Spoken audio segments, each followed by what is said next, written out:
베를린 자유대학 철학과 교수인 파스칼 메르시어라는 교수가 있습니다. 그분은 철학 중에서도 언어 철학을 전공한 사람인데, 우리가 사용하는 언어를 보면 그 언어 가운데 그 마음에 감추어져 있는 사상, 마음, 영혼, 그런 고유한 영혼의 떨림을 언어를 통하여서 알 수 있습니다. 얼마 전엔가 그 생텍쥐베리의 어린 왕자가 경상도 사투리 버전으로 이렇게 번역이 되었어요. 그리고 우리나라 말로 출간이 되었고, 근데 물론 번역된 것이 있었지만 경상도 사투리 버전으로 번역이 되니까 제 마음에, 영혼에 다가오는 그 느낌과 감도가 또한 색다르게, 또한 깊이까지 울려 다가오는 것을 제가 경험하게 되었습니다. 파스칼 메르시어 교수가 리스본행 야간 열차라는 책을 냈는데, 나중에는 이것이 영화로도 되었지요. 일상에 낯설어진 한 남자의 돌연한 일탈을 그 영화한 것인데, 거기에 주인공 그레고리우스는 고전 문헌학을 가리키는 교사입니다. 선생입니다. 이 작가가 파스칼 메르시어가 언어 철학을 전공했기 때문에 아마 주인공 설정도 고전 문헌학을 가리키는 교사로 설정했어요. 그리고 그의 나이가 57세. 굉장히 고지식한 그런 선생님이죠. 근데 그 사람은 57세가 되도록 늘 삶은 경직되어 있고 단조로운 패턴이었어요.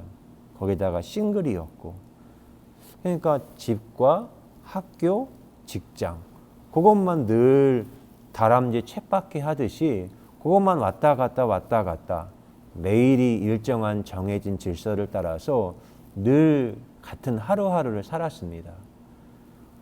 어느 날 그가 학교로 출근하는 출근길에 다리 위에서 한 여인이, 낯선 여인이 그 강물로 뛰어들려고 죽으려고 하는 거예요. 자살을 감행하려고 하자 이 교사 선생님이 그레고리우스가 몸을 던져서 그 여인을 잡고 그 여인의 생명을 구해 줍니다.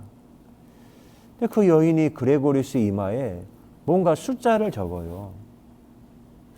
그때 그레고리우스가 정말 생뚱같은 질문을, 자살하려는 사람을 구하고 난 다음에 그 여인에게 물은 질문이 모국어가 뭐예요? 모국어가 뭐예요? 정말 생뚱맞은 질문이잖아요. 그런데 이때 그 여인이 포르투갈어를 사용, 그게 나의 모국어라는 거예요. 근데 그 단어의 독특한 울림에 이끌린 그레고리우스가 자기의 그 도련한 일상의 모든 걸 중단하고, 그는 이제 그 포르투갈 리스본으로 떠나는 그 야간 열차를 타고 일정도 기한도 아무것도 정해지지 않은 그 여행길을 그레고리우스가 떠나게 됩니다. 근데 거기에 그런 말이 있습니다. 흡사 내 인생이 박물관의 조형물 같다. 그런 그가 생애 최초의 일탈을 감행한다. 그리고 작가는 이런 말을 합니다. 우리가 우리 안에 있는 것들 가운데 아주 작은 부분만을 경험할 수 있다면 나머지는 어떻게 되는 건가? 내가 경험하는 세계가 이건데 그 이면에 감추어진 것들이 많은데, 그러면 그것은 어떻게 되는 거지? 그런 질문을 던져요. 저는 제가 전임 목회를 마치고 이 자영업의 세계로 왔을 때 이게 뭐 선택은 했지만 어쩔 수 없는 그 가운데 저의 선택이었어요. 그리고 저는 암흑의 세계 가운데 저는 들어왔습니다. 그리고 늘 출렁출렁거리는 그런 시면의 상태와 같은 시 공간이었어요. 빛도 없고 바람도 느낄 수 없고 모든 게 불안했지요. 근데 그때 제가 맨 처음에 경험한 것이 바람이었습니다. 암흑이인데 바람이다. 바람이 저에게 뭔가 말을 거는 것 같아요. 그때 인식한 것이 바람길이 있다는 것은 이곳에 출구가 있다는 거구나. 막힌 동굴이나 무덤 같은 곳은 아니구나. 나가는 길이 있겠구나. 바람길이 있으니. 그리고 그 다음에 인식된 것이 빛이 보여요. 산산조각난과 같은 그 삶이 찬란하고 영롱한 빛이 되어서 저를 비추는 거예요. 빛이 있으니 시간이 인식이 되고 공간이 인식이 되고, 그리고 저는 이 자영업의 세계에서 새로운 언어, 바람의 언어, 빛의 언어, 그걸 이제 배우게 된 것이죠. 그림이라는 시를 썼습니다. 귀가 있어도 듣지 못했던 날들, 말로 표현하기 어려운 것을 표현했구나. 숨겨진 세계를 무의식 중에 나타내는 언어로다. 저는 저에게 이 그림을 보는 언어, 그게 새롭게 저의 모국어로 탄생하는 그런 은혜를 경험했습니다. 요즘 세계는 모든 것이 디지털로, 컴퓨터, 스마트폰, 이것들로 모든 것들이 연결망이 구축되어져 있습니다. 어르신들은 이 스마트폰을 사용하는 게 너무 불편하고 어려워요.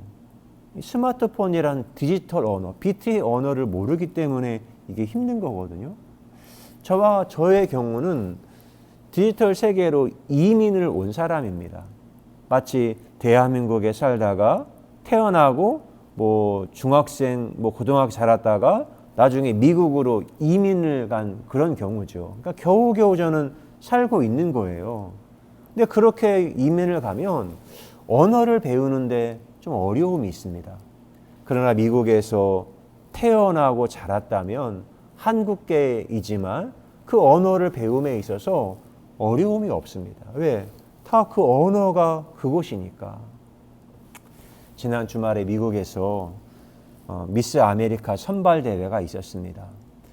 미스 아메리카의 최고의 상을 한국계 미국인이 받게 되었어요. 한국계 미국인. 사상 처음 있는 일이거든요. 미국에서 있는 아름다운 여인 선발 대회 최고의, 우리는 말하면 진의 한국계가 선출되었다. 이건 엄청난 겁니다. 그동안 한국인들이, 물론 미국이 이민자의 나라이지만 그곳에서 한국인들이 받았던 차별과 혐오와 냉대와, 그거는 엄청난 고통을 이민자들이 겪으며 살았거든요. 그런데 그 한국계 미국인이 받았다는 것은 한국인을 바라본 미국인들의 시선이 바뀌었어요. 우리는 시선이 온도를 느끼거든요. 차가운 시선인지 따뜻한 온도인지. 차가운 타인의 시선이 집중될 때는 내가 서 있는 이 자리가 지옥이 돼요.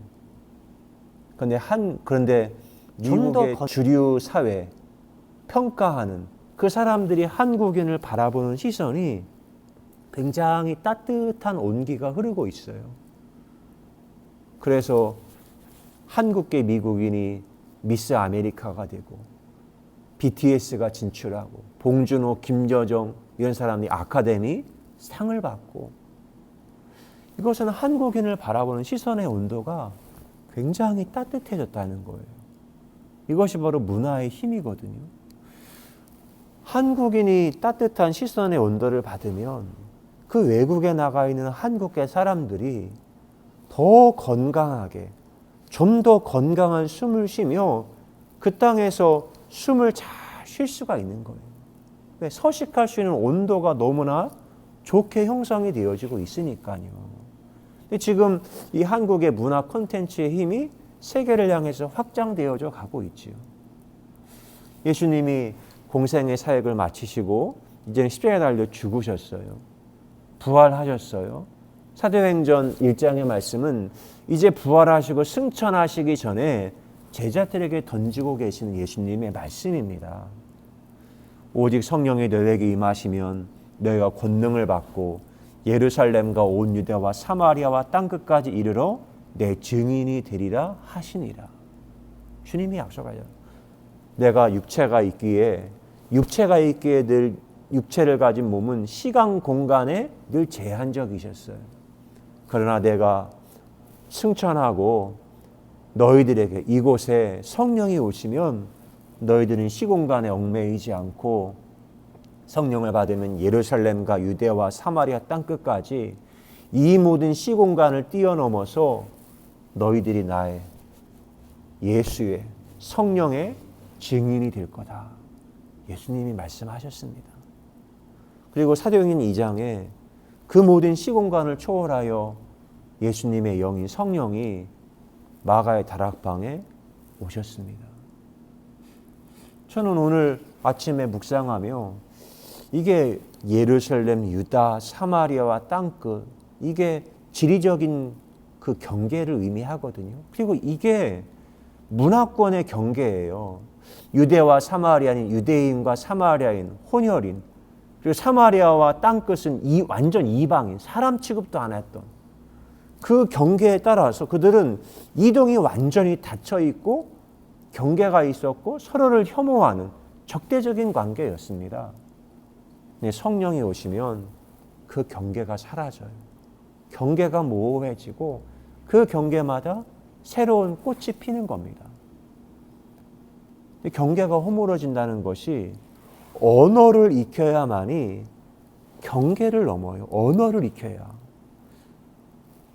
우리가 외국어, 영어를 알면 한국이라는 곳을 뛰어넘어서 갈 수 있고, 그리고 또 하나는 제가 경험한 맨 처음은 자영업의 세계에 왔을 때 맨 처음에 저에게 속삭인 언어가 문학의 언어였어요. 문학의 언어. 시가 들리네요. 소설이 들리네요. 전에는 같은 한국말인데 그 울림은 오지 않았어요. 내용은 알겠는데. 그러나 제가 자영업의 세계에 들어와서 시를 읽는데 시가 제 영혼을 울림을 주는 거예요. 그 깊이가 다르네요. 그리고는 제가 이제는 그 다음에는 그림의 언어, 음악의 언어, 윤희상, 제 친구가 저희 더하임의 그림도 전시하고, 과학의 언어, 물리학의 언어, 양자역학의 언어, 생명과학의 언어, 이런 것들을 하나씩 접하며 호기심 가운데 접근해 봅니다. 이런 사람들에게는 유전자, DNA 정보라는 게 있기에 어느 사람이 친족이다, 친자식간이다, 이걸 증명하려면 유전자를 검색해 보면 정확하게 99.99%를 확증하여 알아낸다고 합니다. 그래서 제가 알게 된 것이 그 유전자가 들어가는 매체가 DNA라고 합니다. 그리고 DNA에 있는 염기 서열의 패턴이 유전자라고 하고요. 그러니까 유전자와 DNA, 유전자가 들어가는 매체가 DNA이고 DNA에 있는 염기 서열의 패턴이 유전자예요. 그러니까 그 DNA에 있는 유전자의 그 염기 서열의 패턴을 보면 그것이 우리들에게 늘 말해주는 게 있어요. 사람들이 패턴을 보면 그 사람이 어떤 사람인지 알 수 있구나. 제가 그걸 늘 깨달았거든요. 태어난 인생이라는 소설을 보면 거기에 어떤 한 나이 드신 아버지가 나와요. 근데 그 아버지는 사랑에 매혹이 되어 사랑을 시작하죠. 그러나 사랑을 지키고 사랑을 계속 유지하는 힘은 사랑이 사랑을 지키는 게 아니더라고요. 사랑을 지키는 힘은 일상의 남루하고 비루한 삶의 패턴이더라고요. 땀내음 가득하고 땀 흘리는 노동이 있어야 그 비루한 것 같은 삶의 패턴이 내가 사랑하는 사람, 내가 사랑하는 시간과 공간을 지킬 수 있는 겁니다. 저는 영혼을 소중히 여겨요. 하나님을 소중히 여겨요. 제가 믿는 믿음과 신앙을 저는 소중히 여겨요. 그러나 제가 지금에서 깨닫는 것은 신앙을 지키고 영혼을 지키고 나의 고유한 성령과 함께하는 이 삶을 지키는 게 성령이 지켜주는 게 아니더라고요. 지금 제가 깨닫는 것은 이 땀 흘리는 노동의 현장, 땀내음 가득한 몸, 겨울이 되면 지난 겨울이 떠올라요. 비가 내리고 상수도가 얼어서 얼렸고 오산에는 까마귀가 있고 전봇대 줄에는 까마귀들이 앉아있고 거기서 똥을 싸고 그러면 저는 제가 직접 배달을 갑니다. 그러면 하늘길 살피고 빙판길 살피고 그걸 뛰어가면서 제가 발레리노가 되어서 다녔던 그 경험. 저는 겨울이 되면 이 오산에 이 시공간에 그 기억이 제 마음 안에 남아있는 겁니다. 그리고 그걸 통해서 제가 살아있는 이 공간을 아름답게 하나님의 숨으로 물누리는 거예요. 오순절날 성령이 오셔서 새로운 시작이 되었죠. 혐오의 연애 그리고 발자국 두근두근 멈칫멈칫 갈까 말까 눈동자 머문 그대 믿음의 언어가 신화의 언어 만나는 순간 고백의 언어가 몸의 언어 만나는 순간 아멘의 언어가 과학의 언어 만나는 순간 밀실과 광장 사이 신방이 신방되지 감히 만날 수 없었던 존재 냄새나고 불편하고 불안하지만 시간의 무게 견디니 향기가 되고 해함도 상함도 없이 젖과 꿀이 흐르네. 오직 성령이 너에게 임하시면 너희가 권능을 받고 예루살렘과 유대와 사마리아 땅끝까지 이르러 내 증인이 되리라. 기도합니다. 좋으신 하나님, 성령의 바람과 그 진동과 빛의 파동을 통하여 새로운 언어를 배우게 하시고 새로운 세계에 접속되어 융합되어 넘을 수 없는 경계선 유대와 사마리아와 땅끝까지 그 모든 세계를 확장시켜 가게 하신 성령의 역사하심을 찬송합니다.